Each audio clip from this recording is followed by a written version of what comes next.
نحمده ونصلي على رسوله الكريم اما بعد فاعوذ باللہ من الشیطان الرجیم بسم اللہ الرحمن الرحیم۔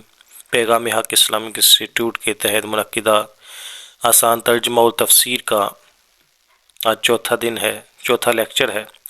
اس میں ہم سورۃ القاریعہ کا آسان ترجمہ و تفسیر سماعت کریں گے۔ بسم اللہ الرحمن الرحیم، اللہ کے نام سے شروع جو بہت زیادہ مہربان نہایت رحمت والا۔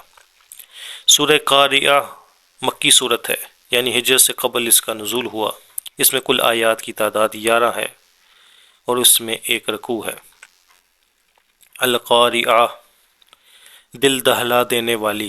مل قاریعہ، کیا وہ دل دہلا دینے والی۔ قاریعہ قیامت کے ناموں سے ایک نام ہے۔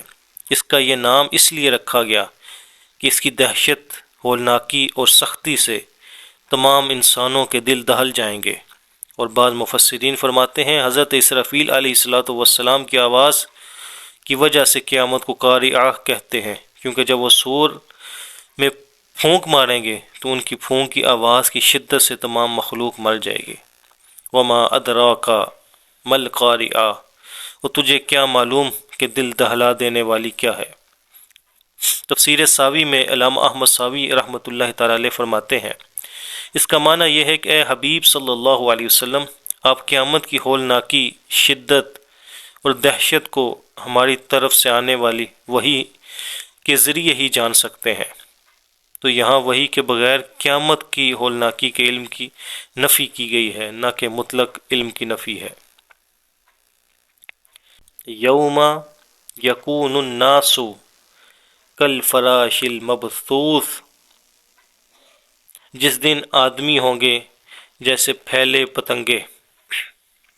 جس طرح پروانے شعلے پر گرتے وقت منتشر ہوتے ہیں تو ان کے لیے کوئی ایک جہت معین نہیں ہوتی، بلکہ ہر ایک دوسرے کے خلاف جہت سے جاتا ہے۔ یہی حال قیامت کے دن مخلوق کے انتشار کا ہوگا۔ جب انہیں قبروں سے اٹھایا جائے گا تو وہ پھیلے ہوئے پروانوں کی طرح منتشر ہوں گے، وہ ہر ایک دوسرے کے خلاف جہت کی طرف جا رہا ہوگا۔ وَتَكُونُ الْجِبَالُ كَالْعِهْنِ الْمَنفُوشِ، اور پہاڑ ہوں گے جیسے دم کی اون۔ یعنی دل دہلا دینے والی قیامت کی ہولناکی اور دہشت سے بلند و بالا اور مضبوط ترین پہاڑوں کا یہ حال ہوگا کہ وہ ریزہ ریزہ ہو کر ہوا میں اس طرح اڑتے پھریں گے جس طرح رنگ برنگی اون کے ریزے دھنتے وقت ہوا میں اڑتے ہیں۔ تو اس وقت کمزور انسان کا حال کیا ہوگا۔ فَأَمَّا مَنْ ثَقُلَتْ مَوَازِينُهُ، تو جس کا پلڑا بھاری ہوا، فَهُوَ فِي عِيشَةٍ رَاضِيَةٍ، تو وہ من مانے عیش میں ہے۔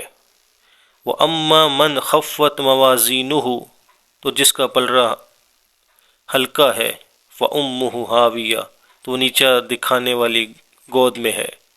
وَمَا أَدْرَاكَ مَا هِيَ، اور تو نے کیا جانا کیا نیچا دکھانے والی۔ نار حامیہ، آگ شعلے مارتی ہوئی۔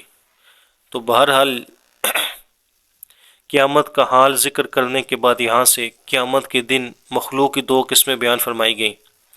چنانچہ اس آیت اور اس کے بعد والی 5 آیات کا خلاصہ یہ ہے کہ قیامت کے دن حق کی پیروی کرنے کی وجہ سے جس کی نیکیوں کے ترازو بھاری ہوں گے اور اس کے وزن دار نیک عمل زیادہ ہوں گے تو وہ جنت کی پسندیدہ زندگی میں ہوگا، اور جس کی نیکیوں کے ترازو اس وجہ سے ہلکے پڑیں گے تو وہ باطل کی پیروی کیا کرتا تھا تو اس کا ٹھکانہ ہاویہ ہوگا۔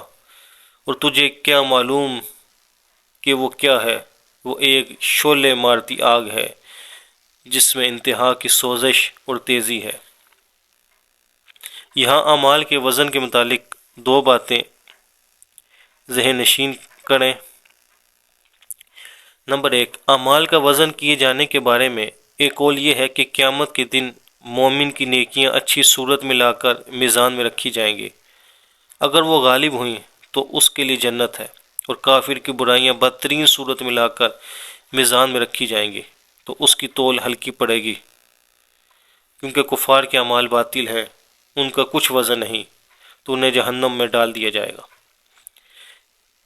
اور ایک قول یہ ہے کہ قیامت کے دن صرف مومنوں کے اعمال کا وزن کیا جائے گا، تو جس مومن کی نیکیاں برائیوں پر غالب ہوئیں وہ جنت میں داخل ہوگا، اور جس کے گناہ نیکیوں پر غالب ہوئے وہ جہنم میں داخل ہوگا، اور اپنے گناہوں کی سزا پوری ہونے کے بعد جہنم سے نکال کر کے جنت میں داخل کر دیا جائے گا، یا اللہ تعالیٰ اپنے فضل و کرم اور اپنی رحمت خاص سے اسے معاف کر کے جنت میں داخل کر دے گا، جبکہ کفار کے اعمال وزن نہیں کیا جائے گا۔ سورہ کہف آیت نمبر 105 میں رب ذوالجلال نے ارشاد فرمایا،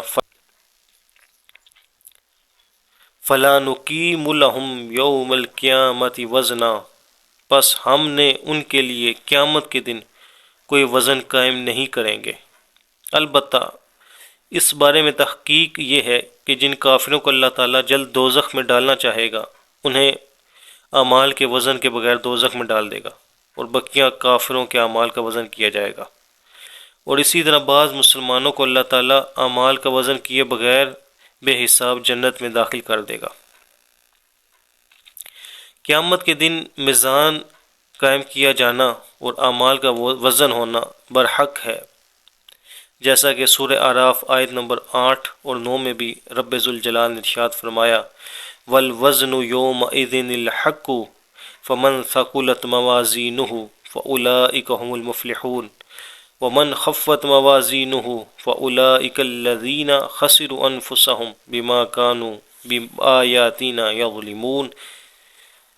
اور اس دن وزن کرنا ضرور برحق ہے، تو جن کے پلڑے بھاری ہوں گے وہی لوگ فلاح پانے والے ہوں گے، اور جن کے پلڑے ہلکے ہوں گے وہی لوگ ہیں جنہوں نے اپنی جانوں کو خسارے میں ڈالا اور اس وجہ سے وہ ہماری آیتوں پر ظلم کیا کرتے تھے۔